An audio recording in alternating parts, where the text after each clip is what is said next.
Hi, and welcome to the SaVeg podcast. I'm Rose, also known as Cheap Lazy Vegan on YouTube.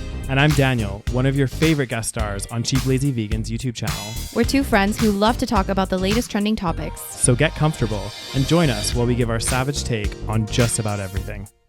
You are currently listening to the previous episode of this podcast, but if you would like to listen to this week's episode and get some exclusive content, go over to patreon.com/thesavagepodcast. Hello, everyone, and welcome back to another fantastic episode of the SaVeg podcast. Hello, everybody. We're separated as always. Unfortunately, this is the reality of our lives. Separated but closer than ever, right, Rose? I don't know, we'd be bickering. Today we've actually got a lot of stuff going on this week, you know? Oh God, I'm very excited. Okay, so we're going to be jumping right in. Are we? First of all, let's talk. Are we allowed to talk about the Diana situation? You go for it. Honestly, let's talk about it. Oh my God. But before we jump right into Princess Diana, should we give like a little, like, what are we talking about today? Okay, here's what we're talking about. Yeah. Here's what I know. Okay. And then you can jump in with what you know. Here's what I know. You have the agenda. Oh, yeah. Correct? Yes. So this is why this podcast is a mess, because Daniel is in charge of the agenda. The savagery. But, Daniel, you ain't seen nothing yet. God damn, it's Monday. I'll be feeling savage as hell. So, my friends, we're going to be talking about this is the main story I want to talk about, which is Singapore became the first country to approve the sale of lab-grown meat. Yes. Very interesting. So if you want to hear our thoughts on that, you have to keep listening. Mm-hmm. And then some other stories that we're going to be talking about. Not as I think they're all interesting in their own way. I'm going to be going on a little rant, and I don't know if everyone else is in the same boat as me, but it has to do with companies and giving refunds with regards to like tickets that you bought, for example, but we'll go into that a little bit later. Also, recently, there was a little scandal, so we're getting a little bit political, but basically a European parliamentary lawmaker from Hungary is under a lot of fire. No, wait. Yes, but we're not going to reveal what that is yet. Exactly. You will find out shortly. Uh-huh. But first, Rose is going to talk to us about the Princess Di. Princess Di. Princess Di. God damn. Is that her nickname? I think so. Princess Di, I think. You're just making this shit up. Probably, yeah. Nobody called her that. Only her You're British. I don't know. Close friends, you know? Yes, Daniel. Were you friends with Princess Diana? No. Definitely not.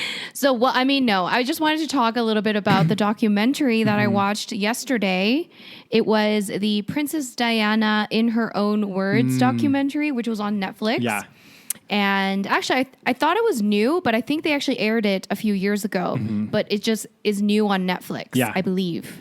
I think so too. Anyways, because I know it recently popped up in my Netflix recommendation. So I actually watched it with my mom quite a couple, like maybe a month or so ago. Okay. And so I think it's pretty new. And what were your thoughts, Daniel? It's quite sad. Overall, the feeling that I got was that, and I don't know how you felt about it, but I just felt like, there was a lot of stuff going on that we, as the public, didn't realize. And also I think that, Princess Di, and some people might not like me for saying this, but I think that she had some mental illness, not mental illness, sorry. Oh no, she does. She had depression. Yeah, she had mental illness. Yeah. And I think part of the problem was that she needed to get some help, and she just wasn't getting the help that she needed at that time. Coupled with obviously the toxic environment that she was in didn't help matters. And it just led to this kind of spiraling out of control, basically. Oh God. So if you guys haven't seen the documentary, it's basically about the story of Princess Diana. And it's basically almost the whole thing is just her telling her own story. Yeah. I guess she's done these interviews and she's just kind of telling the story of how she got married to Charles. And I didn't know anything about Princess Diana really, other than the fact that she died in 1997. And the reason why I remember it was 1997 is because it was the year that I had just moved to Canada and I was 8 years old. And I remember it was a huge frenzy. And I was like, who the hell is Princess Diana? I didn't know that there was a princess named Diana. It was huge. That was global news at the time. It was huge everywhere. I remember my mom actually, I can't remember. I think she was pregnant with my brother at the time. And I remember my mom like got super emotional when it happened as well. Like even like my family was like, oh my God. And I'm like, yeah, globally, like around the world, people were like, you know. But you knew Princess Diana before that, right? Like you knew of her existence. Oh yeah, I definitely knew of her existence. Yeah, and like your parents are British, so of course they'd be probably more like emotional about it. Exactly, yeah. No, and plus my mom, I feel like for some reason she feels a connection to Princess Diana. Mm-hmm. God damn. Well, I mean, she seems like a very charming lady based on the documentary. And now I'm like on a, research for more information about Princess Diana because I'm like intrigued now. Yeah. Because the documentary, first of all, it talks about, the whole, the marriage and how Charles had an affair basically the entire time. Yeah. Like even before they got married, he was basically, and you know what? I feel like, how do I say? He's also like a victim in a lot of ways. I think a lot of people try to say that he's like, they want to make him the bad person. Yeah. And I just think it's like the whole system and just everything. And the fact that he could not marry, this other person, Camilla, I don't know who she is, but he couldn't marry this person that he probably was more in love with this other person. But because of certain pressures, like you have to marry a virgin, for example, or you have to marry a young woman so that she can like have babies and shit. And you also have to marry someone that doesn't have any like, past boyfriends and have any other scandals. So like Diana was like a very good, pure person. Yes. It's like, it's fucked up. Oh my God. It's kind of like, do you remember about when we were talking about the Love in Japan and how they were saying like a lot of the Japanese guys, they want this like pure woman, that she's untouched. She's never had previous relationships. Oh my God. She obeys her man. She's young. She gives them children, like what? Ew. It's just so like, why is this a thing? I mean, I think it's gotten a bit better now, but just the whole concept and the fact that it was even a thing to begin with. Exactly. Well, and I don't know, the whole concept of like that you have to have this person that's like a virgin, that's like untouched and whatever else. It's like, it's archaic. Like we're in the 21st century now. You know what I mean? Like most people have been touched. I think in some countries. Most people are damaged goods, okay, at this point. You know what I mean? Especially the pools that we be fishing in, Rose, okay? They be damaged goods. God damn it.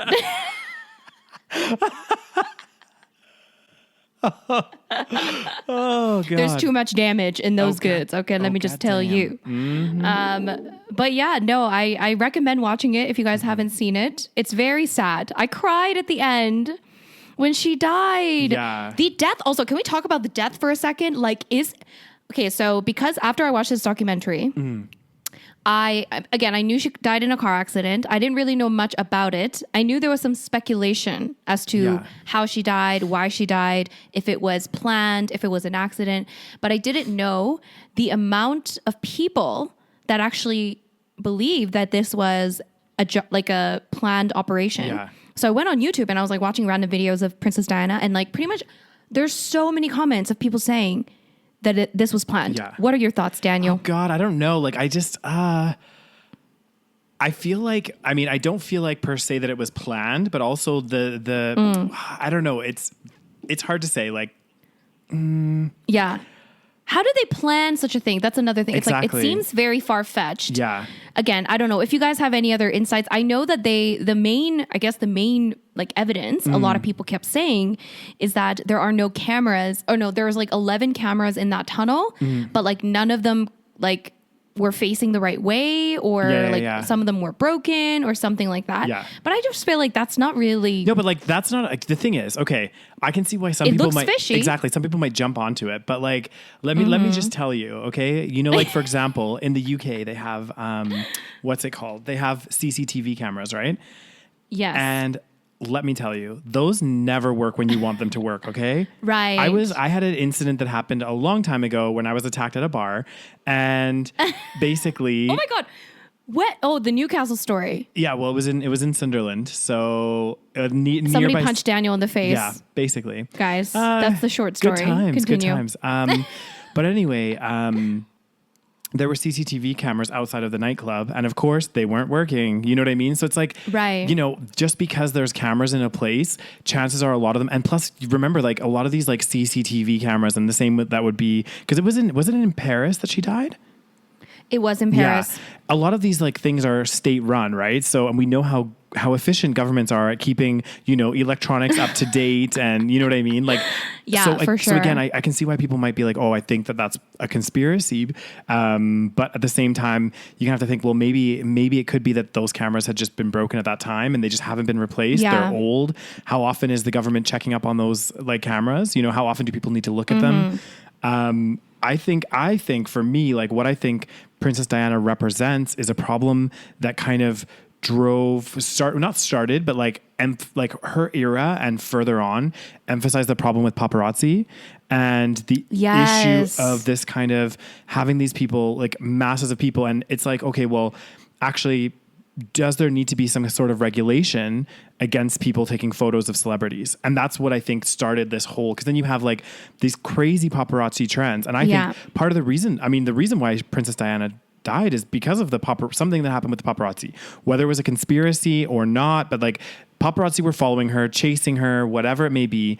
And, you know, this accident happened, right? So if there was legislation in place against maybe certain forms of paparazzi, or they're only allowed to take pictures in certain places, maybe that wouldn't have happened, you know? So I think for me, I think it's less of a conspiracy and more of a kind of warning that actually there needs to be some kind of rules put in place for these paparazzi, because they're crazy. Like you always see stories of them, and like they are breaking the law to get pictures of these people, like, and causing these people to get into accidents themselves. So are they breaking the law though? A lot of the time they're cutting lanes of traffic. They're doing crazy shit just to get that picture. Or like, for example, maybe some of them, in some cases, they're not breaking law, but imagine how you would feel like in a situation, you get out of your car to go into a grocery store to grab some stuff, and you have 40 people with cameras following you into the grocery store, constantly taking pictures of you, and then into your car, and then they chase you with their cars on either side. So it might not necessarily be breaking any laws, but I think it just kind of emphasizes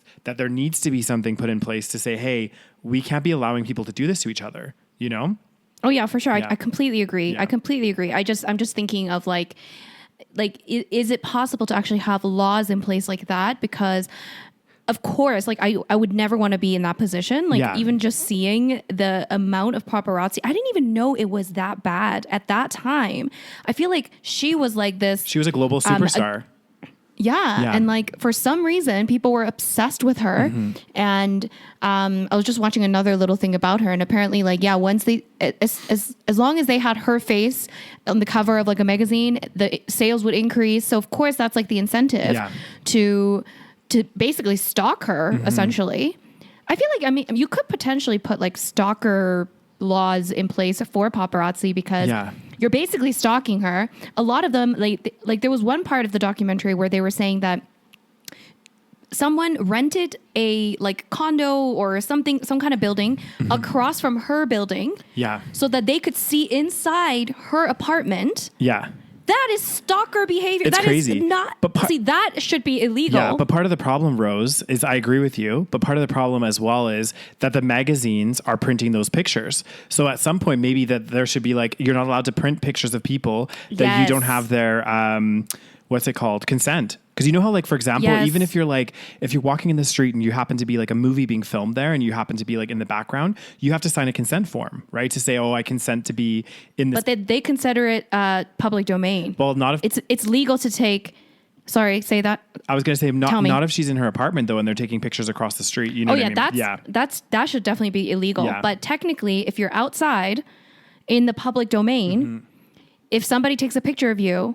But I don't know. Here, are you allowed to sell that though? That's another thing. Maybe they should be allowed to take a picture of you. Exactly. You're allowed to take a picture of somebody, but you're not allowed to sell it and profit off of that person's picture. But I mean, apparently you are, because that's what paparazzi do. Apparently you are, because that's how they make money. Yeah, I don't know. But again, like, I can see why in a public domain or a public space, you can take pictures.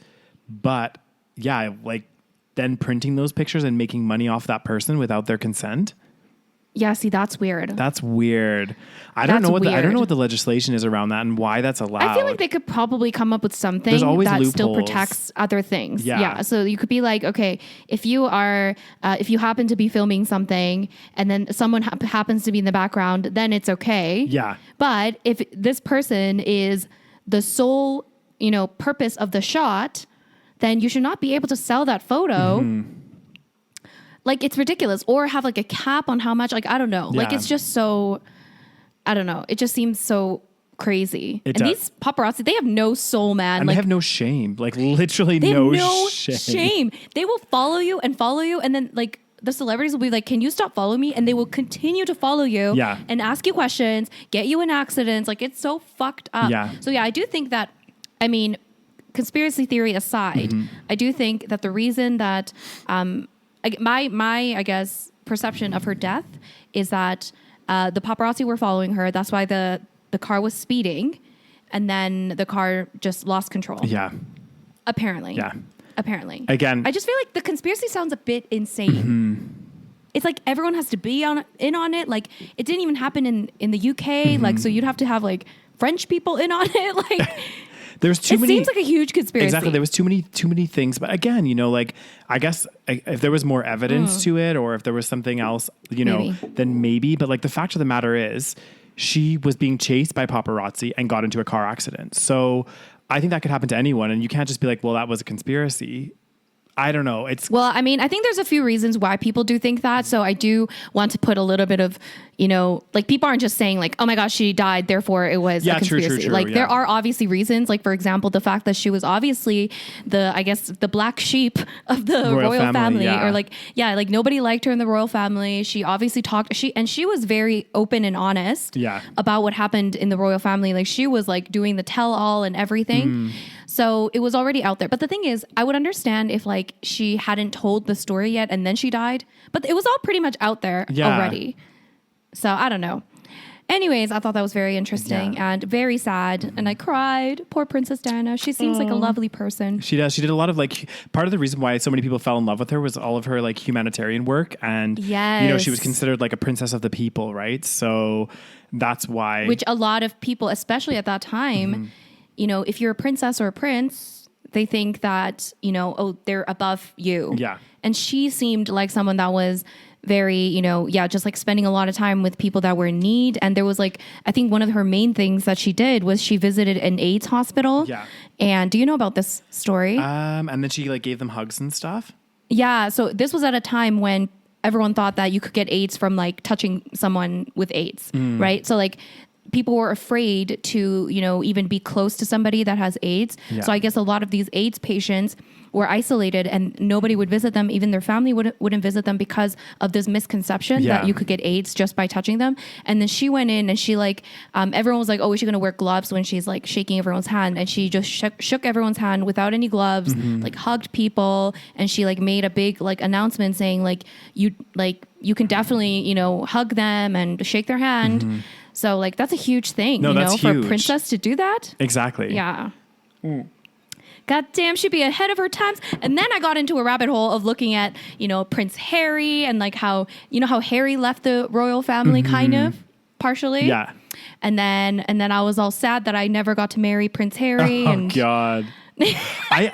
What do you think, like overall, what are your thoughts about the UK having a royal family or like a royal... Overall, I think it's fucking dumb, dude. Like, it's fucking dumb. This needs to stop. Okay? I know. And like, I was just watching another thing about Princess Diana, and I realized that like, I guess in the 80s, beginning of the 80s, people were starting to kind of rebel against the whole concept of having, what is it called? Like a monarchy? Yeah, monarchy. Like, yeah.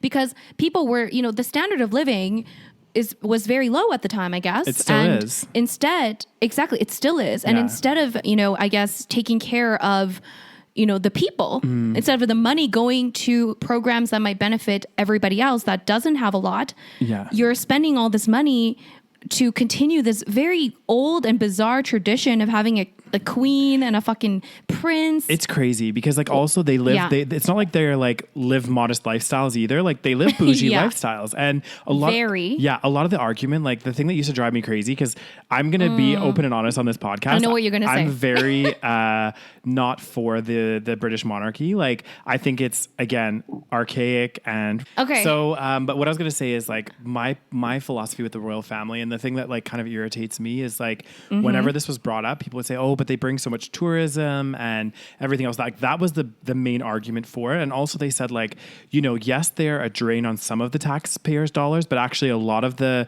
monarchy's wealth is earned from, earned from their assets that they have. So they own a lot of property, for example. So they collect rents and all that kind of stuff on it, and that's how they make their money. And like my argument, and they're like, oh, they do a lot of stuff for the country. Like they travel and, you know, they're figureheads or whatever else. But I think to myself, like, okay, I wouldn't have an issue with them if they were doing all this great work, if they weren't also living this super bougie lifestyle that is a drain on resources, whether you want to say that it's directly coming out of taxpayers' dollars, or the fact is that the monarch, which could be government entities eventually, if they stripped out the monarchy, they're sitting on millions of, probably billions of dollars of assets that could be better distributed across the whole, you know, country. So like, absolutely. And the thing with tourism is like, they sit on this argument, but it's never been proven otherwise. And I feel like because, like, for example, like London has all these palaces and things like that, people are still going to go to those palaces, which we've seen in other countries that don't have their monarchy anymore. People still visit those landmarks because it's a symbolic thing of what happened. And anyway, people that go to London know they're not going to see the Queen. They're not going to, you know what I mean? Absolutely. Exactly. So that argument I feel like is flawed. And again, I wouldn't have such an issue with like a royal family or a country having a royal family if that royal family was like, you know, they didn't get so much money and were like frivolously, or I don't know if that's the right word, but like spending the money doing like these fancy bougie cricket matches and all of this stuff. And yet, and flying private jets everywhere on taxpayers' dollars, whether direct or indirect. And I'm like, absolutely. Then I wouldn't have an issue, but that's the way that it is. It's like they're living these extravagant lifestyles on taxpayers' money, whether it be their direct payments or the assets that they have. So I'm just like, I have a really I have a really tough time with the royal family. I really do. Like, and honestly, no, I get it. And they need to get rid of it. Yeah, like I just don't get what is the need for it anymore. Do you know what I mean? Like, there is no need. Was there even? I mean, maybe at some point there was a need. Well, but you're right. Like the tourism argument is literal garbage because literally so many countries do not have fucking kings and queens and prince and princess, and their tourism is absolutely fine. Exactly, still booming. And the idea that people would only go to the UK because of the monarch, you know, the whole monarchy, it's ridiculous. Yeah. Like who goes to the UK? And maybe like really old people, but like no one goes to the UK thinking, oh, I'm going to go because I want to go and visit the land of the Prince William and the Prince Charles. Like nobody thinks this. Yeah. And I bet you if they did a financial analysis and looked at the cost and maintenance of upkeep of all the key buildings that people would go to visit, and cut out the royal family altogether, I bet you it would be more cost effective. And wouldn't you be able to, because like now you can't go into the Buckingham Palace, can you? No. Once they cut the monarchy, they can make that a tourist destination and people can actually go in there, like Versailles, for example. Versailles, is that yes. So they can go in there as a tourist, it's like a museum and they can generate funds that way. Exactly. And like, it's just nonsense. Exactly. It's just a way to preserve a tradition and they no longer have any good reason to continue it. Exactly. But because people are comfortable with this idea, they continue to do it. And because British people are very like tied to this fucking, you know, kings and queens and shit. This is the thing though too. I think back in the day they did serve some kind of purpose, because I think back in the day the king and queen was like in some way it was the government of the time, right? So that was what was representative of the government. But now we're saying, well, we're democracies, we live in a democratic state, so what is the need for us to have a figurehead anymore? You know, because that's true. There shouldn't be, actually. Exactly. It's not like the figurehead's elected. They're not a good representation of the people that live in the country. So Yeah. It just doesn't make any sense. But. It's just the same family just passing down to their, fucking, millions of pounds to their, and to be fair, it's like if your country, here's the thing, like, yes, they do go and do, I guess, charitable, work, and they show up in events where people take pictures of them. Yeah. But really, like, what is that really contributing to, the wellness and the lives of people? Instead, why don't you take that money and distribute it in your country where people are suffering and they don't have a lot of money and they don't have a lot of power. Exactly. They're unemployed. They're going through all kinds of shit. Put it back into the system instead of you spending that money doing some like PR stunt. Exactly. Cause like, I think, especially cause like people also like, I think because the UK in the past was such a wealthy, powerful country, there's like, and don't get me wrong, there's still a lot of wealth there, but like, there, just from also living there, there's also a lot of people there that are struggling, like more than people think. Yeah. A lot of people that are like barely making ends meet and everything else. And it's becoming an increasing problem. And it's like, a lot of that money could be better diverted into social programs to help the country as a whole. And instead of, hosting a polo match at the Royal Grounds, Yeah. I don't know. I know. I really it's struggle. Messed up. Yeah. I know. But don't be shitting on Prince Harry, okay? Okay. He left. He knew. He's like, this is shit. Yeah. Okay. Damn. Anyways, so that was my little thing. Wow, we just went on a rant about the royal family for a good few minutes. Oh, God damn. Well, nothing against these people. They were just born into it. Exactly. I'm sure that they're fine people. Maybe a little sketchy, but I'm sure they're fine. Okay? Yeah. You can't really blame these people. They're born into that, and that's all they know. Exactly. But should the system collapse? Abso-fucking-lutely. But this is the thing. I think maybe collapse is not the right word. Just get rid of this whole concept. The point of like again is like reevaluate these things, and it's like, okay, well, what is the point of it? Because it's interesting because like in other countries, like where you have prime ministers and presidents and stuff, like there is lots of scrutiny around their spending, what they're doing, all of this kind of stuff, and then you have like the royal family just kind of doing whatever, you know what I mean? So, and it's not just in the UK. I know there's a few other royal families. I think there's like the King of Spain, for example. And I don't think that, again, he lives a quite lavish lifestyle as well. And it's kind of like But I think that's part of the point, right? Yeah. The part of the point is that you have to show this like, lavish lifestyle as a part of the royal family. Like you have to act as though you are not, a common citizen. I think that's why a lot of people liked Diana, because she was the first one that kind of seemed like just a normal person. Yeah. Like one with the people. Well, at the end of the day, everyone's this, like, we're all people. You know what I mean? They're all people, but a lot of them, I think part of their shtick is to act as though they are above you. Yeah. Because that's how people, they look up to you. The whole point is that they think that you're some kind of godly figure. God-given rights, yeah. Exactly. And it's just messed up. Yeah. And maybe in our next generation, they'll get rid of this whole thing. Yeah. Who knows? But who knows? We'll see. They keep making sons, and they keep trying to make them into kings. Exactly. So we'll see what happens. And the British people are very, very tied and to their royal family. So I mean, if things just I think it's going to change in the next, in our generation and onwards. It's already becoming less and less. Yes, people are still into it to some extent, but when I watch the Princess Diana stuff, I realized that, like, people are kind of into it, but they were so invested during that time. Yeah, true. In the idea of, like, Prince Charles getting married. Everyone was like, oh my God, finally he's getting married. Like, they were, like, invested in this family. And now people are like, they might care a little bit, but I don't think it's as much as before. No, well, I definitely know when, like, for example, when Harry and Meghan got married, like, there was a pretty big event, but I don't know if it was that's true. So I don't know if it was the same scale as Princess Diana. And I think... Yeah, I don't know. It's a tough one. And I think I think when Harry got married, it was also a scandal because she was also very much not part of anything of the royal family, or like she wasn't like a, royal whatever. She was just like, she was an actress, but she seemed like a more, just an out of the blue person. Yeah. And also because she was a person of color, she was mixed race. Oh, that's true. So that was like a big scandal. And God damn. That should be hot as hell. Yeah. She God damn. is. Anyways, oh my God. So that was going to be a short story, but of course we rambled on for about 30 minutes. As we always do. All right. So shall we discuss the main story of today? Which is... I know what it is, Rose. I was some? waiting for you to introduce it.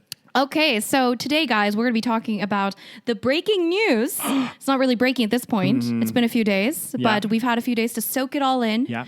And the news is that Singapore became the first country to approve the sale of lab-grown meat, also known as, I believe, cultured meat is another term to use. Okay, yeah, and cultured, basically, for those of you that don't know what it is, it's exactly how it sounds. It's lab-grown meat. So what they do is they take the cells of an actual, like, let's say chicken, for example, and then they grow that cell into, meat, essentially, in a lab.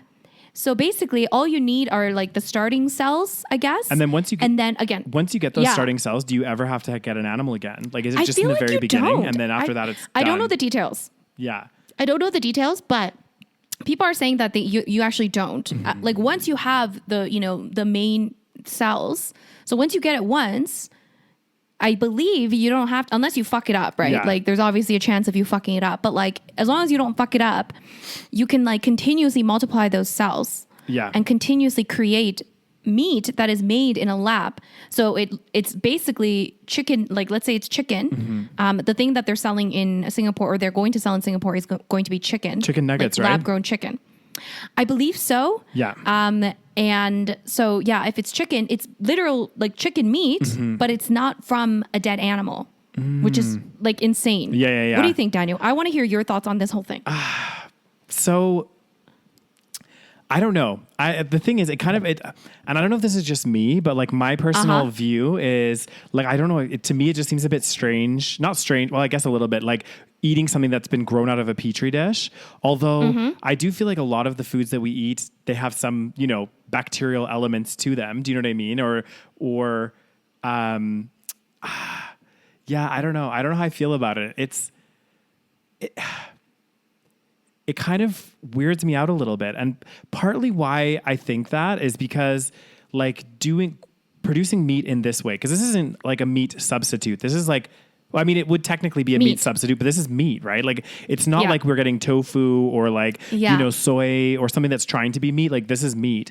And part of the reason, and I could be like off on a weird tangent here, but part of the reason why it kind of like, it weirds me out a little bit is only because like, it's hard when you start messing with cells, like to know with 100% accuracy, like what's going to happen. Like, and the reason I say this is because like, I remember there was this really famous story when people were like obsessed with cloning things, right? They wanted to like be able to clone animals and like really like make a replica of something else. And I remember there was like this famous story, and this was like years ago, so it could have changed by now, but it just like stuck with me, where they had made a, genetic replica of a sheep. And I can't even remember what type of sheep. I think I remember this. And then it kind of grew up, but then it didn't last very long. Like it ended up not having a full lifespan and like got really sick, the genetically modified sheep or whatever. So like it makes me a little bit like hesitant about this kind of like cell grown things. I mean, I could be completely wrong. Like I think as time goes on, maybe if this technology and things becomes more widespread and we understand it a bit better, then I might be a bit more comfortable. But initially, I'm just kind of a bit like, ooh, I'm not sure, Have you read up on the arguments for it? Why do you think people would do this? Why do I think people would make cell grown meat?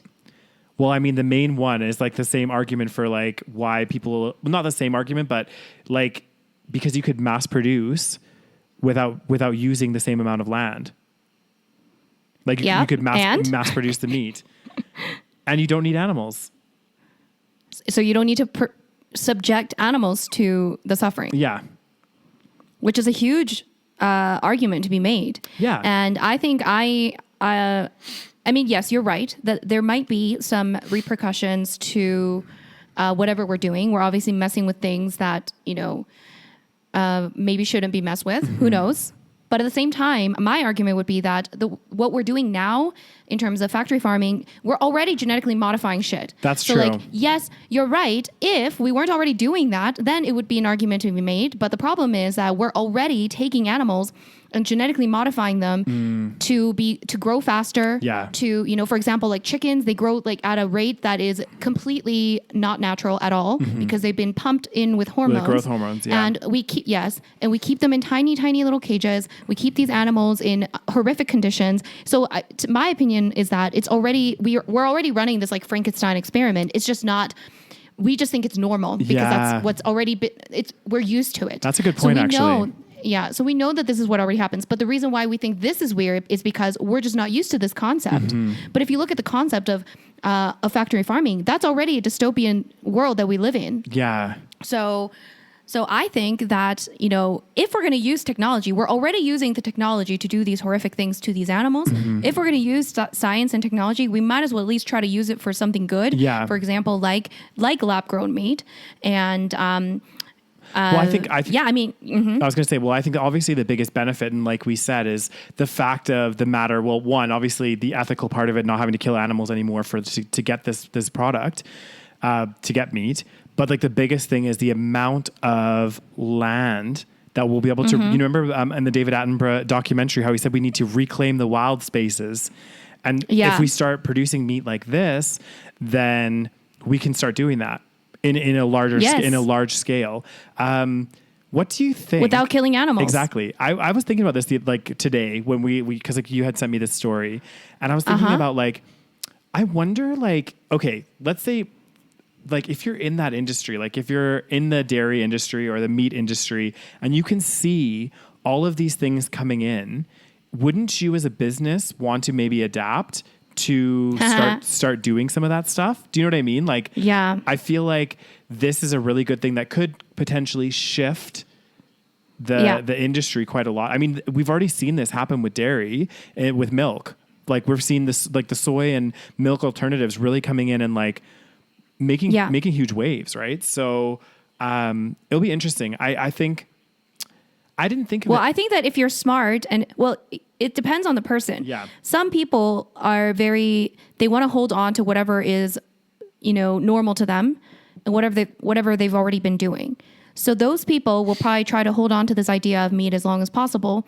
And, like for example, the farmers that are, currently breeding the animals right now, they probably think that their job is threatened and they'll probably petition and they'll probably do all kinds of things. Like they're already doing that with the milk products. For example, they're trying to fight against calling almond milk. They're trying to, they're doing all these campaigns to try to prove their innocence, that dairy cows are somehow treated nicely or whatever it is. So they're already doing these things. But then there are certain people that are more forward thinking, and they switch their operations. Like they'll be like, oh, actually, I found out different information and now I'm going to switch to, maybe producing just, vegetables in my, before it was a dairy farm. And now I'm going to make, almond milk or whatever it is. Yeah. So it depends on the person and whether or not you're willing to accept that the world is going to change and it's going to evolve. I do think a lot of farmers are going to have a problem with this though, if this is going to become a kind of a global thing. Yeah. The interesting thing too is I don't know if I'm talking off base here, but I always hear about these like subsidies for farmers. So I feel like a lot of the farming industry is already like in a lot of countries is heavily subsidized by the government. So like absolutely. It's so interesting that like, again, we're like living in these like capitalistic countries, yet a lot of like industries like that are being so heavily subsidized by our governments. So, it's because the meat producers are in bed with the government. So that's why it's always so hard to push anything that's anti-meat or anti-dairy, because these industries are so powerful and they have a lot of money in government. So the legislation is all about, protecting these industries. So, but I think again, as we see more and more of this stuff and this like swing in consumer spending, obviously money is power, and as more and more people switch to these alternatives, hopefully some of that power will shift a bit. So would you eat it, Daniel? I don't know. I feel really. I don't know if I might. I don't know. I just haven't eaten meat for so long, and I feel like the reasons why I don't eat meat this kind of addresses them in many ways. Do you know what I mean? Like part of the reason why I don't eat meat is obviously the environmental impact and also that ethical side. So if those two are addressed, then I don't know if I'd have such a problem eating it. Yeah. Well, I mean, I don't think I would, just because it's been so long, like you said, and I don't feel the need. Yeah. But I did say if they came up with this for fish, I might eat that. Yeah. Yeah, but if it was meat, I'm totally fine with not eating it. And also the idea of it kind of idea of meat just in general grosses me out, not because it's like cell produced or whatever, cell grown. Yeah. Cultured. But I would definitely, yes, cultured. I would definitely encourage other people to eat it because, it's for people that already eat meat still, still eat meat. But they want to maybe, care about the environment and the animals, but they have a hard time giving it up. Yeah. I think that is, a lot of people actually. And so if that fixes that problem, but my issue, I guess my only issue with current people that are already vegan or vegetarian eating this stuff, like for example, let's say we decided to try this cell-grown chicken, which I don't think we would, but like, let's say we did. Yeah. I think my main issue is that I thought about this and I thought it seems harmless, but I do think it could be a slippery slope because like once we start eating, because we're not used to eating it anymore. So we don't have a taste for it now. But once we start introducing this like cell-grown meat into our diet, then we might actually start wanting or craving meat just in general. So that's the kind of dangerous game that I don't think I want to play. Yeah.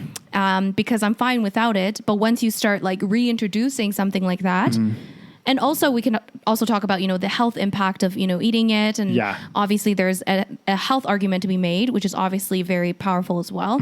So, but yeah, my main, I guess, hesitancy with pushing it to anyone other than people that already eat meat would be that it's a slippery slope back to a meat eating diet, which I don't want. Which also, it's interesting. Yeah. I think you're right. Like this product would be really good for those people that do really like, they say, are concerned about the environment and other things, but they can't take that step for whatever reason to not eat meat anymore. It's so funny because meat's one of those things where people are like, they're so easy to turn a blind eye to it. Do you know what I mean? Like they might recycle and be so good at all this stuff, but as soon as you start talking to them about like meat and that kind of stuff, they're like, "Oh, don't tell me about that. I don't want to know." Like I kind of know already, but this is a really great product for those people. So, if I was a farmer, I would really consider I would look at what's going on. I wonder how easy it is. Yeah. Like I wonder how easy it is to do this. Like I'm like actually I'm mind blown that this actually happened, because I remember when they first started talking about it, this was like a few years ago. I think I was still in the UK. It was when we were in the UK. I remember them talking about it. Oh, you remember this? Okay, so they were talking about this, and I was like, oh my god, like it seems crazy. Like it doesn't seem like it's going to happen anytime soon.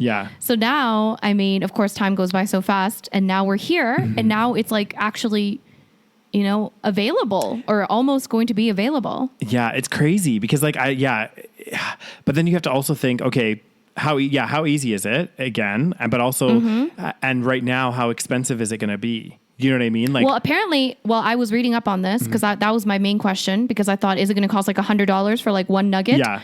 But I read that it's going to be priced at the premium. No, it's going to be priced the same as premium chicken.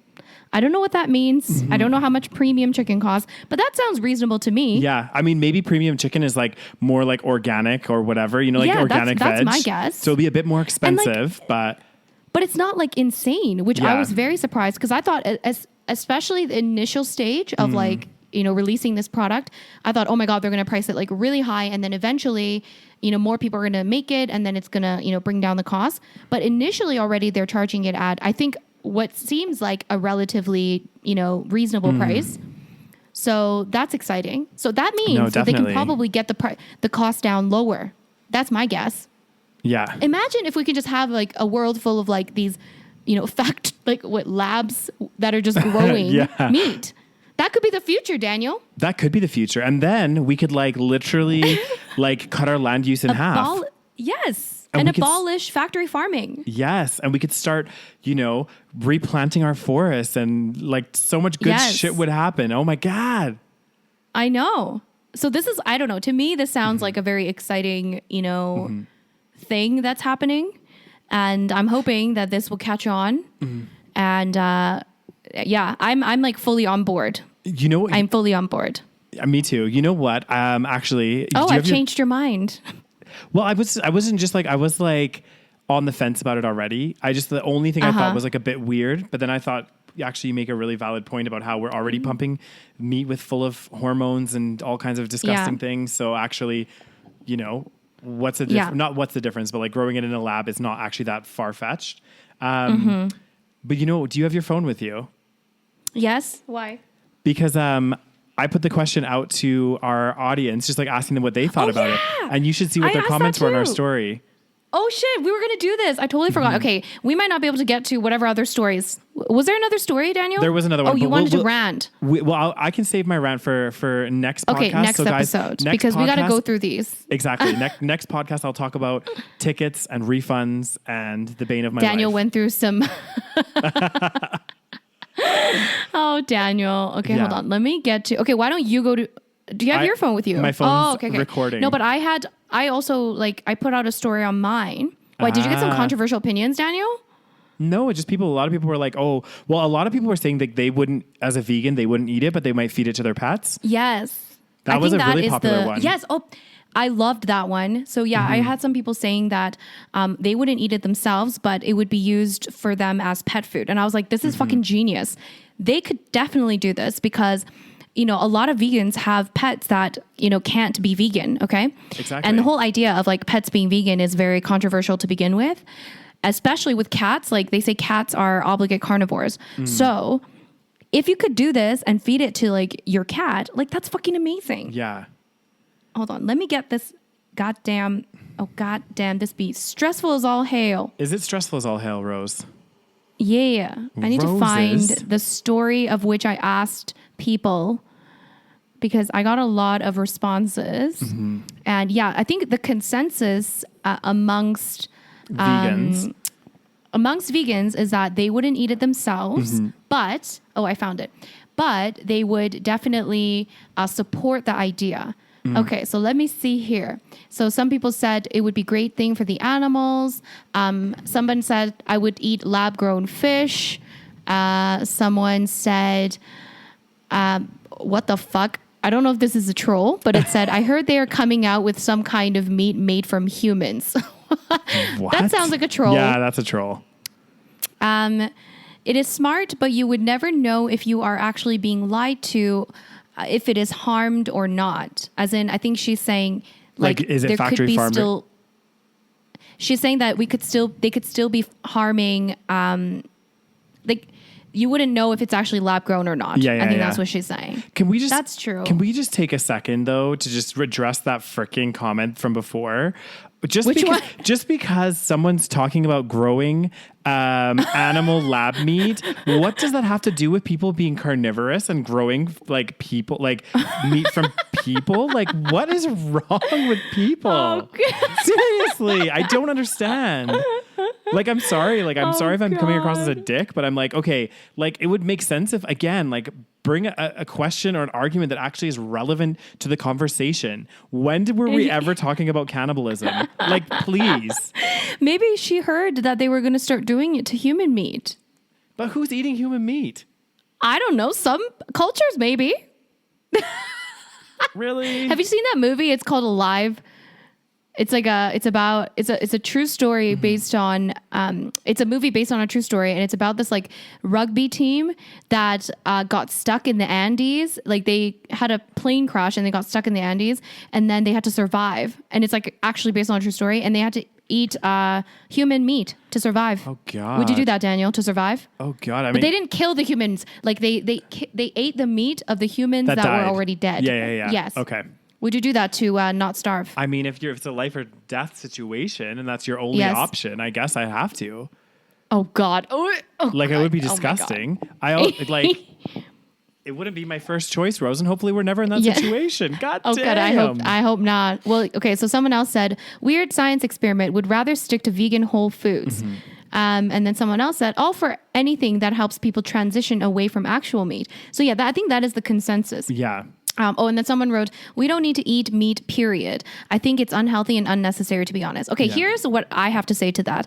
I don't care if it's unhealthy. Some people are going to still eat it. Exactly. So I would rather increase the land, our land mass and also decrease animal suffering. So if you want to be unhealthy and eat meat, I would rather you eat lab-grown meat. So it's not about you. That's what I'm saying. Well, it's not about you. Exactly. And this is the thing. So many people now, like globally, have become so ingrained with eating meat, right? So actually, this is a perfect alternative for those people because you're right. Exactly. Like these people can have their cake and eat it too, as the expression. They can still enjoy meat that they like to eat all the time, but they're doing it in a more sustainable way, and in a way in which we can actually maybe start addressing some of the climate challenges that we're having on our planet and also some of the ethical concerns, So actually It's kind of a win-win, to be honest.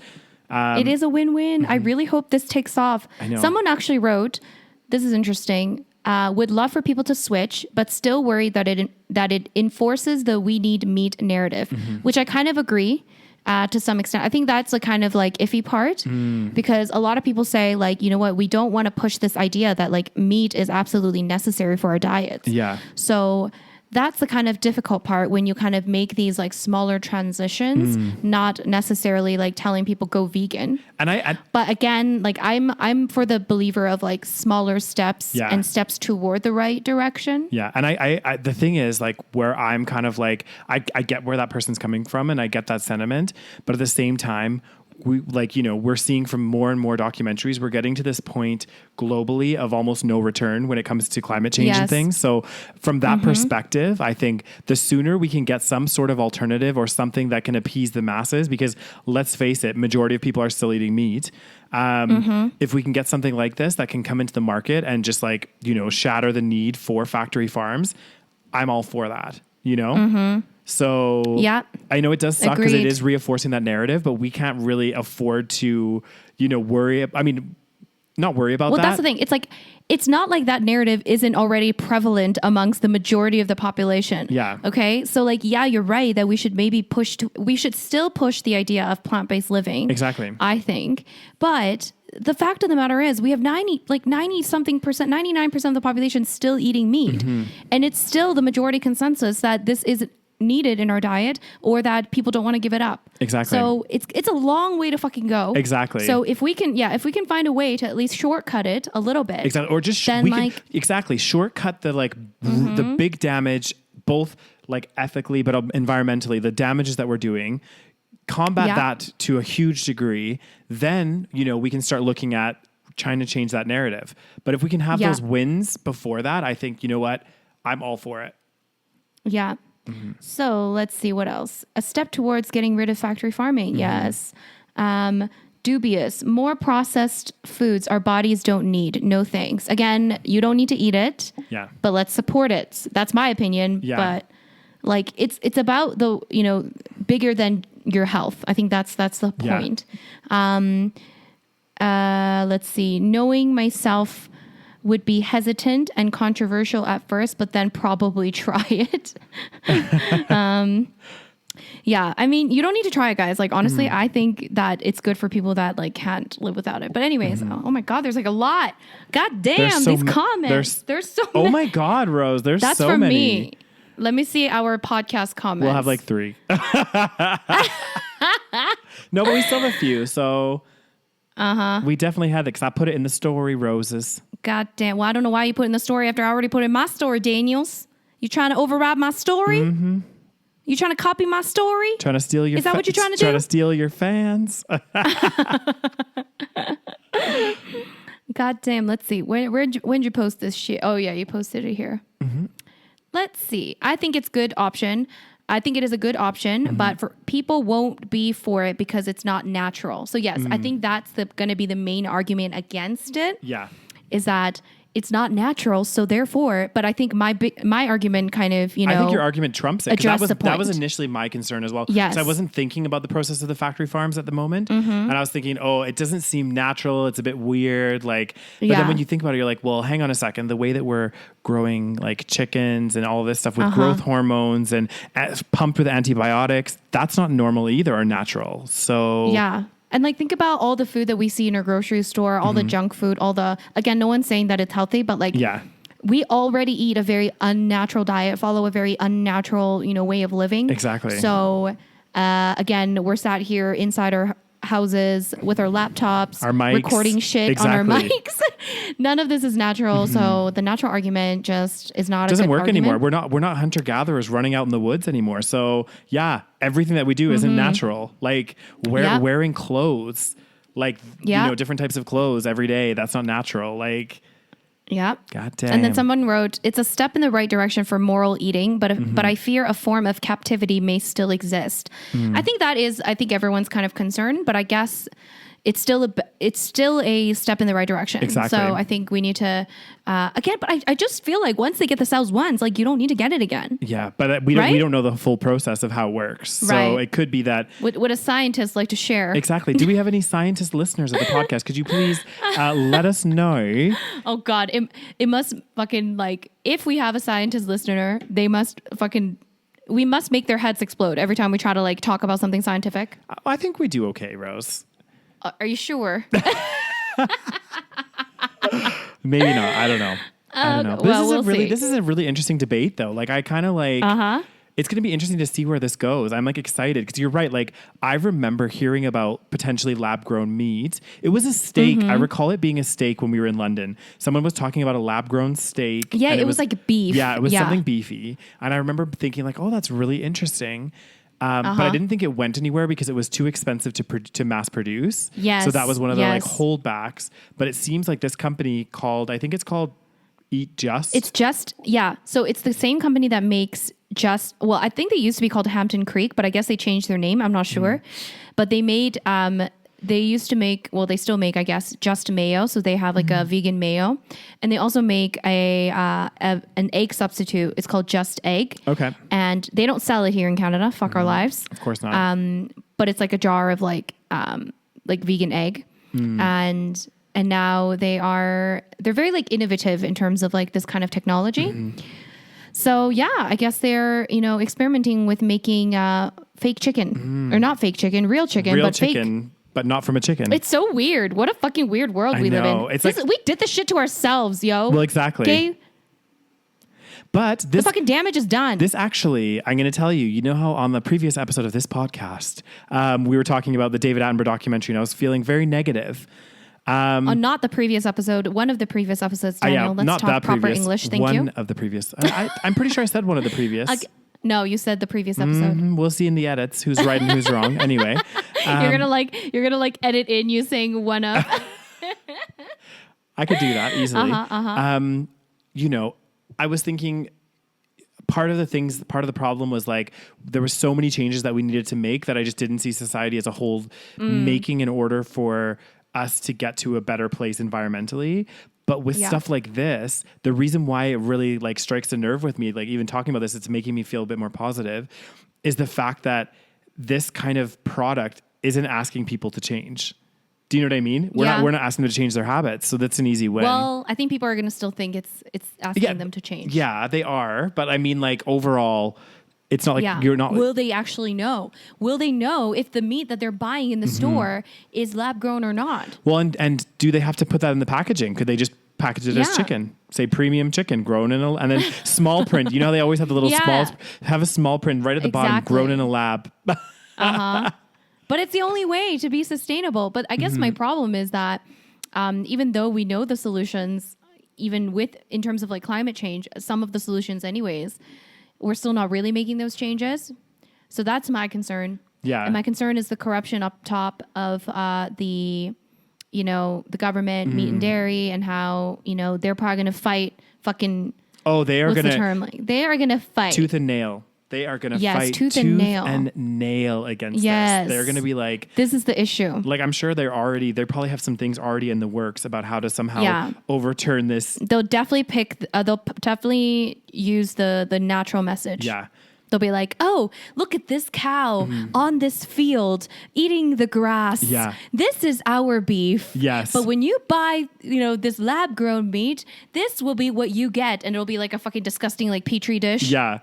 That's exactly what they're going to do. They're going to market it like that. They're going to do commercials. It's like I was telling you about how there's a commercial right now for a fast food chain in Calgary, Canada. A&W? Yeah. And they basically show that they're talking to the dairy farmers and whatever the farmers. And they're like, this field is where all of our cows graze and we only produce sustainably sourced beef.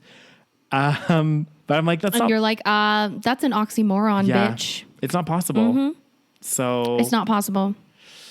God and how do we even know, bitch? How do we even... And right, they're all on the field. You're going to feed all your fast food chains with the beef from organically raised farms? Well, just think about think about a fast food chain and how many burgers they go through a day.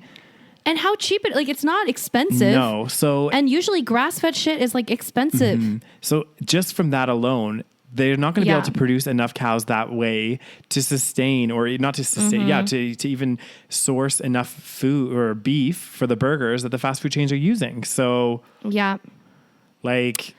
know. It's fucked up, yo. I know, the world. But, I thought that was one piece of positive news out of the many, many pieces of negative news. Yeah, I'm feeling really good. I really this is a positive story in my eyes, you know? Should we go to Singapore and start getting people to eat the chicken? We won't eat it, but we'll get people and we'll promote it. Sample out the chicken. Yeah. Let's do it. I want to go to Asia next year. So oh my God, I know, right? I'm thinking I'm going to go. Apparently, Singapore has really good vegan food. Really? Yeah, someone commented. Well, I don't remember because for those of you guys that don't know, I lived in Singapore for 4 or 5 months back right before I went plant-based or mostly plant-based. Yeah. So when I was in Singapore, I was not vegan at all. I was a full-on meat eater. And so I don't remember. Obviously, at that time, when you're not a vegan or a vegetarian, you don't look for those options. Of course. You so wouldn't. I don't know. Yeah. Yeah. That's when I backpacked through that whole area, Singapore, Vietnam, all those places. Again, I was eating meat all the time. So I didn't even notice. But apparently in Vietnam as well, there's also some good... I heard that too. Yeah. So, I want to go. Imagine the delicious Vietnamese vegan food. I would die. And Thai. It's so good. And just so Thai, many... I don't know. I wonder if Thai would be... In Thailand, I wonder if they would have lots of vegan options because I know they use a lot of fish sauce. Yeah, and they also use fish paste, I think, as well, or shrimp paste or something in a lot of their curries. So, yeah, that would be a tough one. But if they did, oh my God, I love Thai food. Is so good. Oh, honestly, so I was telling people, I was like, Asian food is actually really easy to veganize. You just have to want to do it, and it's actually very easy. Yeah, because all those cuisines. Yeah, because a lot of the flavors will still come through without having that. Exactly, because it's all from plants. Exactly. Because for example, there's a really good place here in Calgary, Heart's Choices, that does Thai food. And when I first got here for my quarantine, my parents got me a bunch of these ready meals kind of, and they were different Thai curries. One was green, one was red. They were good. Amazing and all vegan. So you don't need to have that ingredient in there to make it so that it's not delicious, It's because my theory is that these countries, they were, developing countries and they didn't have the resources to have a piece of steak for every meal. Meat was very expensive back in the day before all the subsidies started coming in and factory farming and all that stuff. So traditionally the food in these more so developing countries, even Korea, are plant-based because they just had to be. Yeah. So that's why they were very innovative with the, what they had. So that's why Vietnamese food, Thai food, Korean food, all of that is really, can be very heavily plant-based traditionally. Yeah. But interesting. God damn, now I want to eat. I had dinner already. Now I'd be hungry. You got me craving some Thai. God damn, Rose. I want some Thai food. Well, I guess we're going to have to, when we do go to Asia, we're going to have to do that a vegan food tour, different countries. Are we gonna pitch it to Netflix? I think we should. Yeah, people. We need to hire a photographer, a videographer. Yeah, someone that will. Well, I'm sure if we could talk to Netflix and get them to sort it out, and we'll just be the faces of the project, And so you want Netflix to fund the project as well? They're gonna produce Not it. They're gonna fund it. They're gonna provide the videographer, and we're gonna be the faces. Who do you think I am, Princess Diana? God damn. What were people saying about our little, they were potential new career opportunity? Everyone was a few people in the comments were yes, you guys should definitely do it. Vegan travel show would be amazing. Because we would be so fucking entertaining. It would be good. It would be really, really fun. So and collectively, both of us, we can eat for 4. So Let's be fucking honest.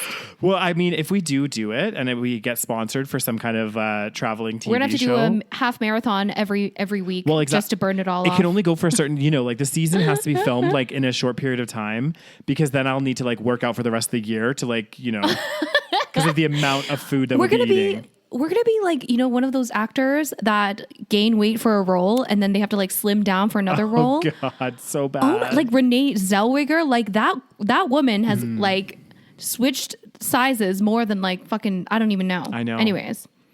Crazy. That must be bad on your body. Oh, it's definitely not good. Your body is like, because our bodies always want to be in a state of equilibrium, right? So like if you are gaining and losing so much weight, your body just like doesn't, it's just not good for you. Yeah. Yeah. Yeah. Gets crazy. But once in a while, if we're going to travel and we're going to make a lot of monies from the Netflix. So guys, keep an eye out. Yeah. In the next 5 years, guys, we'll be on Netflix. I put it out there. It's going to be on my vision board. Throw it out into the atmosphere. I think that's good. Yes. Yes. I'm going to manifest this. Every morning I will visualize and actualize. I wonder how we'd even go about doing that. Like, I wonder if we'd have to like... I literally don't know. Me neither. I think you'd have to know somebody. Like, it's all about who you know. That's true. You'd have to have like you got to know the right people. Yeah. And I don't fucking know the right people.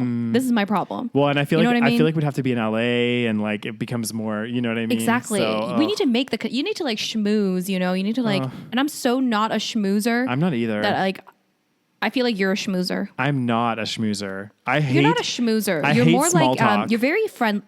Are you joking? You are like the king of small talk. Every time, guys, little known fact about Daniel is like every time we're like out, maybe eating dinner or like going out with, I don't know, buying stuff, he will make conversation with everybody. And it's not a bad thing. It's actually very cute. And you're very much like a dad.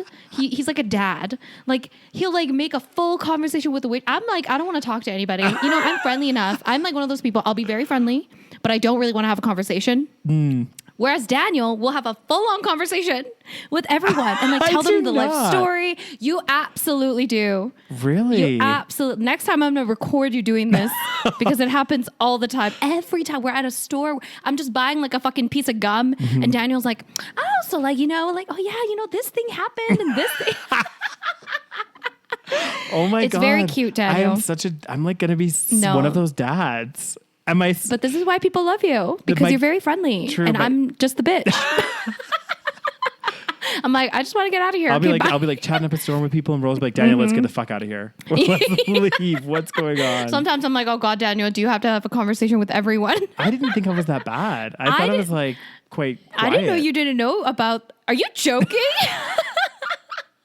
Well, self-awareness has left the chat. God damn. Well, now you know, Daniel. But it's fine. Once again, this is why people love you, and this is why you made a very good waiter.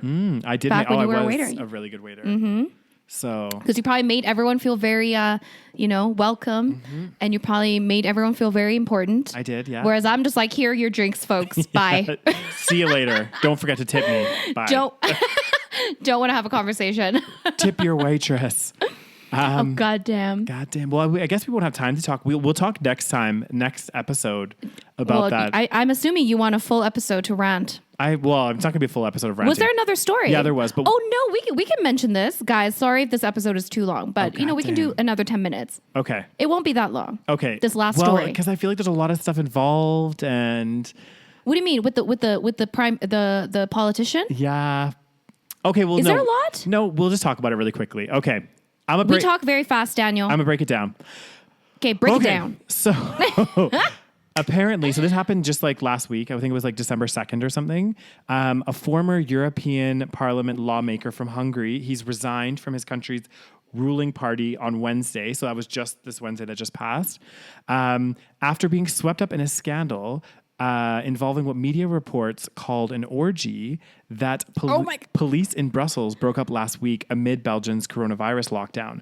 So the reason... that's why, because of COVID. So apparently the reason... I was thinking, why is that illegal to have an orgy? Well, it's not. Anyway. I guess it's, It's illegal during COVID. Exactly. So not only is he breaking COVID legislation, he's also engaging in, and it was an all-men orgy.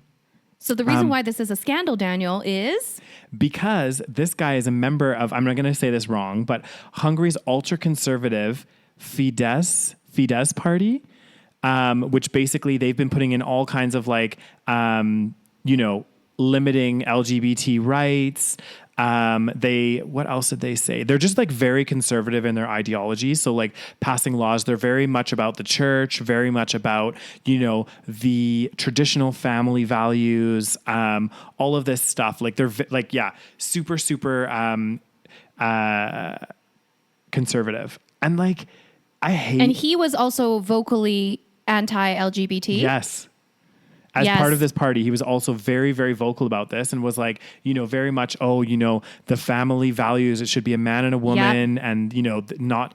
And this is what blows my mind because like, I get that he was like closeted, obviously, or maybe he was, I don't know, bisexual or whatever. He's 100% extremely closeted. Exactly. Continue. But then what I don't get is why then did you have to because it's a defense mechanism, Daniel. This is like a pattern. Mm-hmm. Like this is actually like it's a very interesting. Like someone needs to study this in terms of human behavior. Yeah. But this happens all the time. We always see some like politician. Usually it's a politician, and they they talk all this shit about how like being gay is immoral, like blah blah blah blah blah, all this stuff. Oh, it's always a politician or a religious person. Yes, so it's one or the other, and they like go on and on because it's like a defense mechanism because maybe they were expected to behave a certain way. Yeah, and in terms of they can't, how do I say, they can't like make peace with the fact that they are potentially gay. So instead they like maybe lash out in this other way of being completely anti. And this there are so many stories like this. And maybe part of the reason why they do that though as well is because they're like nervous that they're going to get found out. So they're like, well, exactly. I need to be so anti-gay that nobody thinks that I'm actually gay. That's why when someone acts and says really homophobic stuff, honestly, my biggest question is he fucking gay? Exactly. Like seriously. I never got this. Like why? Because like I've been pretty fortunate in my life. Like I've never really had too many people like really lash out to me. I've had a few instances, but nothing that crazy. But whenever you hear of people that are so anti like gay or whatever, or like, it does make you wonder like why is this an issue to you? Like, why are you so involved and so concerned about what somebody else is doing when they're not doing it to you? Do you know what I mean? Like, are you that uncomfortable with They're insecure. Exactly. Exactly. Are you that insecure with your own sexuality that this is an issue? You know what I mean? So it's like when Ben Shapiro goes on a rant about manly men. I'm like, well, are you projecting here? Okay. It's like a manly man would not be threatened by a man wearing a dress. They would just be like, oh, it's a man wearing a dress. Exactly. It's like, why are you so invested? Exactly. It's because they have this like insecurity. And in a way, I feel very bad for these people because 100%. They, maybe they grew up in a very traditional household. Maybe they were taught to hate gay people. Maybe from an early age, their parents were like, oh, if you're gay, you're disgusting. Yeah. So they, thought, okay, I need to be like I need to make it seem like this is what I also believe. So it's sad, really. It is. It's sad that these people felt like they couldn't be themselves. And on the flip side, it's also really sad that they've put, legislation and limiting, rights of women and LGBT people. It's just not good. It's really sad. It's sad on so many different, angles. Another thing that's interesting though, this particular party, it's called like Fidesz. I'm probably not saying it right, but anyway. It's a Hungarian party? Yeah, Hungarian party. Okay. And I guess in July of this year, another one, a former Hungarian ambassador, was found in possession of 19,000 sexually explicit images of minors.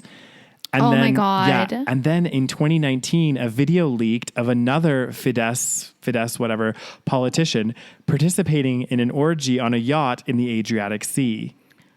This is what I'm saying. It's suppression that results in extra devious behavior, I guess you could say. Exactly. It's like the priests that like fuck children. It's like, why does that happen? Let's like actually dive into why this is like a pattern actually in Catholic priests. For example, it's because they have to somehow suppress their sexuality. And when you suppress your sexuality to that extreme extent, because priests are not supposed to have sex, right? Yeah. I think. No, they're not. So they're suppressing their sexuality. So therefore, they will, have all these like fucking, other weird behaviors that are not, normal. Exactly. But whatever normal means. Well, exactly. This is it. Well, I just think, again, like, you're right. Like, why are you... And there's so many complex layers to this, and I think it does need to be studied more. Like, I think this actually, if I was, in university studying sociology or something, this would be a really interesting like research topic. Like, I think, yeah. But yeah, it's just so interesting how these individuals get to that point where they're like so against something, like, obviously because they're having that publicly. Exactly. But they're having that own internal battle as well as to, what's going on with themselves. And it is, as much as it's frustrating, obviously, that they're putting these things into place, these legislation and laws, and doing so many things against the LGBT or whatever movements, like you said, it is a bit sad at the same time, because these are people in themselves that, are repressed and don't feel like they can be true to themselves. So that's part of the reason why they're lashing out at other people, which again, it's not right for them to do that. But, there's also complex reasons as to why they got to where they were. Exactly. And, and I'm not being funny, but like a country like Hungary, for example, they're having their own kind of difficulties and challenges right now. And they are traditionally a very conservative country. And, I remember I was there a couple of years ago, and we did a tour of Budapest, me and some friends, and the tour guide was there, was young, and she was like, it sucks being here right now, because she was more liberal in her ideologies, and she was like, in Hungary it's just so like traditional, and these people are like, even in Budapest. Yeah. Really? Yeah. What else did she say? She said that they're basically the party that was in power and stuff. They're just like really against, like, they're very, very against like LGBT, like even women's rights, all of this stuff. Like, it was like a very, like, it's almost like they're going backwards, Yeah. It could have changed now. God. It was a couple of years ago that I was there. So I haven't, stayed on top of what's going on with Hungarian politics, to be honest. Yeah. But from the sound of the story, it hasn't changed that much, So yeah, it's insane. It's just unfortunate, It's just like, why can't people, it would be nice if we lived in a utopian planet where we could just live our lives, Well, it'd be nice if we could just not worry about what other people do in privacy unless it's hurting somebody else. Exactly. Why don't we just let people be what they want to be and not care about it unless they're hurting somebody else? Once again, but it's like, fuck. Exactly. That's the thing. It'd be much a happier place. There'd be less war, if people could just fuck whoever they want to fuck. Well, this is like my life. It'd be a much happier world. Exactly. This is my life philosophy. Well, it's going to sound a little bit, not my life philosophy, but like just with my own like situation and my own self. I always think to myself, and maybe that's why I haven't noticed so much like backlash or anything bad. Like, I have had some things happen, obviously. Well, you also grew up in Canada where it's not as common. Exactly. And, but I always think to myself, like, if somebody is going to judge me or doesn't want to get to know me because of my sexuality, then, they're missing out on meeting an amazing person. And I agree. That's fine by me. You can go meet somebody else and have your own boring time, and you're going to miss out on all this. Yeah. Preach. And that brings us to the end of this episode. Yes. With final wise words from Daniels.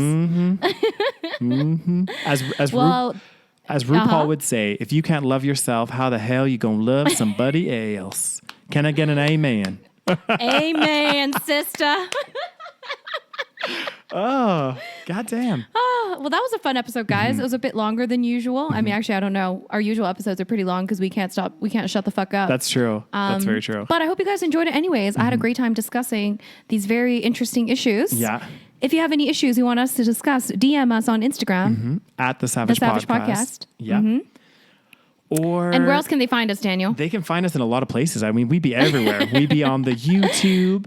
So check us out on YouTube. If you do want to see our beautiful faces along with the audio, that will be on YouTube at the SaVeg. Oh, actually, Daniel, I heard that you can put the video now on Spotify. What? I don't know how to do it. But I've seen podcasts putting it up, so maybe we can figure that shit out. Okay. But although I shouldn't leave it to Grandpa Daniel to do this. No, you shouldn't, Rose.